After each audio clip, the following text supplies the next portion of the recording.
ಎಲ್ಲರಿಗೂ ನಮಸ್ಕಾರ. ನಾನು ಶಿವಲೀಲಾ ಪವಾಡಿ.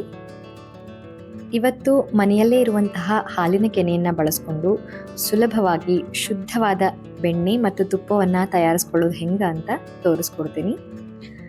ಇದರಿಂದ ನಾವು ದುಡ್ಡನ್ನು ಉಳಿತಾಯ ಮಾಡಬಹುದು. ಜೊತೆಗೆ ಮಕ್ಕಳಿಂದ ಹಿಡ್ಕೊಂಡು ದೊಡ್ಡೋರ ತನಕ ಎಲ್ಲರೂ ಶುದ್ಧವಾದ ಬೆಣ್ಣೆ ಮತ್ತು ತುಪ್ಪವನ್ನು ತಿನ್ಬಹುದು. ಬರ್ರಿ ನೋಡೋಣ. 1 ಲೀಟ್ರ್ ಹಾಲನ್ನು ಕಾಯಿಸಿ ಆರಿದ ನಂತರ ಫ್ರಿಜ್ಜಲ್ಲಿ ಇಟ್ಟಿದ್ದೆ. ಮತ್ತು ಈ ಥರ ಕೆನೆ ಗಟ್ಟಿ ಆದಮೇಲೆ ಫ್ರಿಜ್ಜಿಂದ ಹೊರಗೆ ತೆಗೆದು ಒಂದು ಪಾತ್ರೆಗೆ ಹಾಕಿ ಮತ್ತೆ ಇದನ್ನು ಕ್ಲೋಸ್ ಮಾಡಿ ಫ್ರಿಜ್ಜಲ್ಲೇ ಸ್ಟೋರ್ ಮಾಡಬೇಕು. ಇದೇ ಥರ 8ರಿಂದ 10 ದಿನ ಕೆನೆನ ಸ್ಟೋರ್ ಮಾಡಿ ಫ್ರಿಜ್ಜಲ್ಲೇ ಇಡಬೇಕು. ಮಿಕ್ಸಿ ಮಾಡೋ ಹಿಂದಿನ ದಿನ ಕೆನೆನ ಫ್ರಿಜ್ಜಿಂದ ಹೊರಗೆ ತೆಗೆದು 1 ಸ್ಪೂನ್ನಷ್ಟು ಮೊಸರು ಸೇರಿಸಿ 4ರಿಂದ 5 ತಾಸು ಹೊರಗಡೆ ಇಡಬೇಕು. ಮತ್ತು ಕೆನೆಯನ್ನು ಫ್ರಿಜ್ಜಲ್ಲೇ ಇಡಬೇಕು. ಜೊತೆಗೆ ನಾನು 1 ಲೀಟ್ರಷ್ಟು ನೀರನ್ನು ಸಹ ಫ್ರಿಜ್ ಒಳಗೆ ಇಟ್ಟಿರ್ತೀನಿ. ಮಿಕ್ಸಿ ಮಾಡೋಕ್ಕಿಂತ ಮುಂಚೆ ಕೆನೆನ ಹೊರಗೆ ತೆಗೆದು 5 ನಿಮಿಷ ಹಂಗೆ ಇಡ್ರಿ.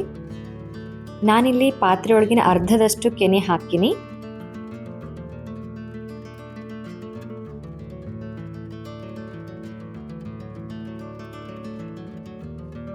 ಇದಕ್ಕೆ ಸ್ವಲ್ಪ ತಣ್ಣೀರು ಹಾಕ್ಕೊಂಡು 30 ಸೆಕೆಂಡ್ಸ್ ವಿಪ್ ಮೋಡ್ದಾಗ ಮಿಕ್ಸಿ ಮಾಡಿರಿ.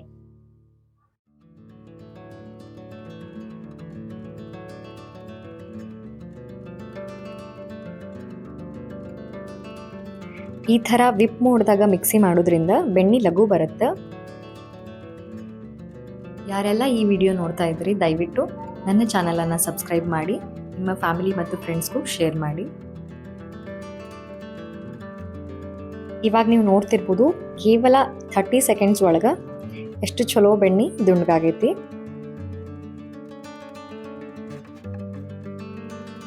ಇವಾಗ ಬೆಣ್ಣೆ ತೆಗೆದು ಒಂದು ಸಪ್ರೇಟ್ ಪಾತ್ರೆ ಒಳಗೆ ಹಾಕ್ರಿ. ಈ ಮಜ್ಜಿಗೆನ ನಾನು ಯೂಸ್ ಮಾಡಂಗಿಲ್ಲ, ಯಾಕಂದ್ರೆ ಕೆನೆನ ನಾವು 8ರಿಂದ 10 ದಿನ ಸ್ಟೋರ್ ಮಾಡಿರೋದ್ರಿಂದ ಮಜ್ಜಿಗೆ ಅಷ್ಟೊಂದು ಫ್ರೆಶ್ ಇರಂಗಿಲ್ಲ.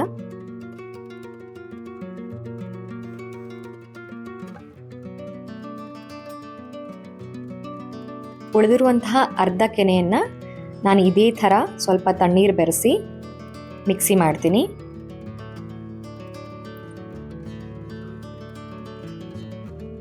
ಇದು 2ನೇ ಸಲ ಮಿಕ್ಸಿ ಮಾಡಿರೋ ಬೆಣ್ಣೆ.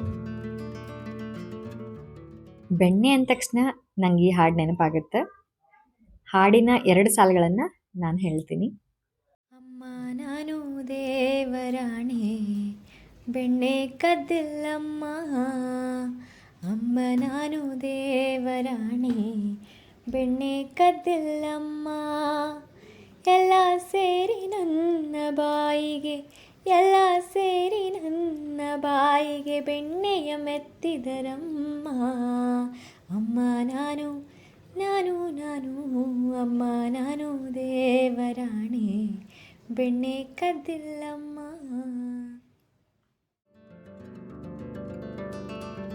ಬೆಣ್ಣೆಯನ್ನು ತಣ್ಣೀರಿಂದ 2ರಿಂದ 3 ಸಲ ತೊಳೆದು ನೀರನ್ನು ಬಸಿಬೇಕು.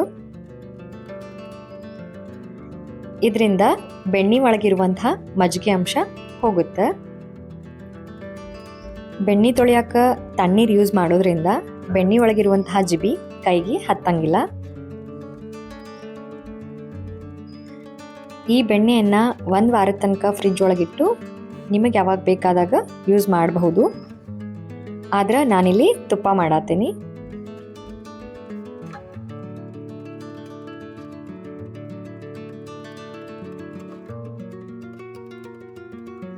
ತುಪ್ಪವನ್ನು ಸಣ್ಣ ಊರಿನಲ್ಲೇ ಕಾಯಿಸಬೇಕು.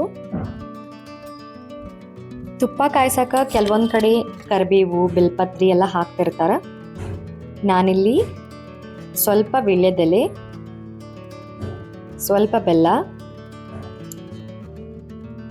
1 ಏಲಕ್ಕಿ, 5-6 ಮೆಂತೆಕಾಳು ಹಾಕೀನಿ. ಈ ಥರ ಹಾಕೋದ್ರಿಂದ ತುಪ್ಪ ಒಳ್ಳೆ ಘಮ ಬರುತ್ತೆ ಮತ್ತು ಅದರೊಳಗಿರುವಂತಹ ಇಂಪ್ಯೂರಿಟೀಸ್ ಎಲ್ಲ ಕೆಳಗೆ ಉಳಿಯುತ್ತೆ. ನಾನಿಲ್ಲಿ ತುಪ್ಪ ಕಾಯಿಸುವಾಗ 4 ಪದಾರ್ಥಗಳನ್ನು ಹಾಕಿದ್ದೆ. ನೀವು ನಿಮ್ಮ ಕಡೆ ಯಾವ್ದು ಅವೈಲೇಬಲ್ ಇರುತ್ತೋ ಅದನ್ನಷ್ಟೇ ಹಾಕಬಹುದು. 5 ನಿಮಿಷದ ನಂತರ ಈ ಥರ ತುಪ್ಪ ತಿಳಿಯಾಗಿ ಬಬಲ್ಸ್ ಬರೋಕ್ಕೆ ಸ್ಟಾರ್ಟ್ ಆಗುತ್ತೆ. ಈಗ ಫ್ಲೇಮ್ ಆಫ್ ಮಾಡಿ ತುಪ್ಪನ ತಣ್ಣಗಾಗೋವರೆಗೂ ಬಿಡಬೇಕು. ನಂತರ ನಾನು ಒಂದು ಗಾಜಿನ ಡಬ್ಬಿಯೊಳಗೆ ತುಪ್ಪವನ್ನು ಸೋಸಿ ಸ್ಟೋರ್ ಮಾಡಿ ಇಡ್ತೀನಿ.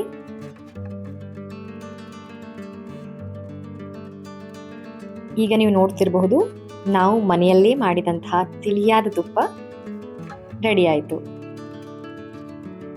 ಈ ವಿಡಿಯೋ ನಿಮಗೆ ಇಷ್ಟ ಆದಲ್ಲಿ ದಯವಿಟ್ಟು ಲೈಕ್ ಮಾಡಿರಿ, ಶೇರ್ ಮಾಡಿರಿ, ಸಬ್ಸ್ಕ್ರೈಬ್ ಮಾಡೋದು ಮರಿಬೇಡ್ರಿ. ಮತ್ತೆ ಮುಂದಿನ ವಿಡಿಯೋದಾಗ ಸಿಗ್ತೇನಂತ. ಅಲ್ಲಿವರೆಗೂ ಎಲ್ಲರಿಗೂ ನಮಸ್ಕಾರ. ಸರ್ವೇ ಜನಃ ಸುಖಿನೋ ಭವಂತು.